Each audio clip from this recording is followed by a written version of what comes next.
Drew Harris, the controversial legacy of fear in An Garda Síochána.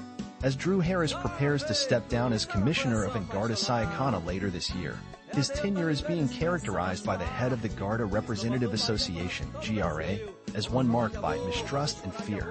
This stark assessment was made by Ronan Slevin, the GRA's general secretary, during the opening of the association's annual conference in Killarney, where strong criticisms of Harris's policies are expected to take center stage.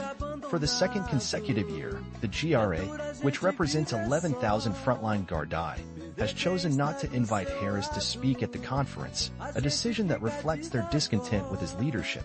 This absence also led to Minister for Justice Jim O'Callaghan declining an invitation to attend, highlighting the growing rift between the Gardaí and their leadership. When asked about the legacy Harris will leave behind, Slevin didn't hold back, stating that his policies have single-handedly removed community policing from Ireland, a model that was once the envy of Europe. This is a significant claim, especially considering that community policing has been a cornerstone of effective law enforcement in many countries. Despite overseeing the largest Garda budget in history, serious challenges remain, particularly in recruitment and retention. Slevin pointed out that the number of Gardaí has stagnated at around 14,000, even as Ireland's population has grown by approximately 500,000 over the past decade. This discrepancy raises concerns about the ability of the Garda to effectively serve and protect communities. Moreover, Slevin criticized Harris's strict discipline and suspension policies, suggesting they have instilled a sense of fear among Garda members regarding their ability to use necessary force. "You could say he's left a legacy of fear and mistrust in relation to our members," he remarked, underscoring the impact of leadership decisions on morale.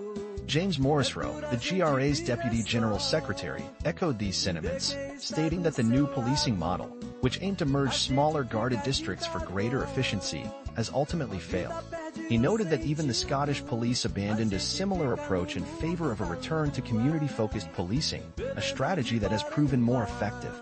The operational model introduced under Harris was based on recommendations from the Commission on the Future of Policing in its 2017 report. However, Morrisroe argued that the current model bears little resemblance to what was originally proposed, criticizing Harris for ignoring feedback from those on the ground. "Everyone is telling him it's not working, but he fails to review it," he said, highlighting a disconnect between leadership and the realities faced by Gardaí. In response to the criticisms, Garda headquarters released a statement outlining Harris's achievements over the past year, which included tougher penalties for assaults on Gardaí, a new roster system developed through negotiations with the GRA, and the introduction of body cameras for 700 officers as part of a pilot program. Harris also mentioned raising the retirement age to 62, indicating a focus on long-term workforce sustainability.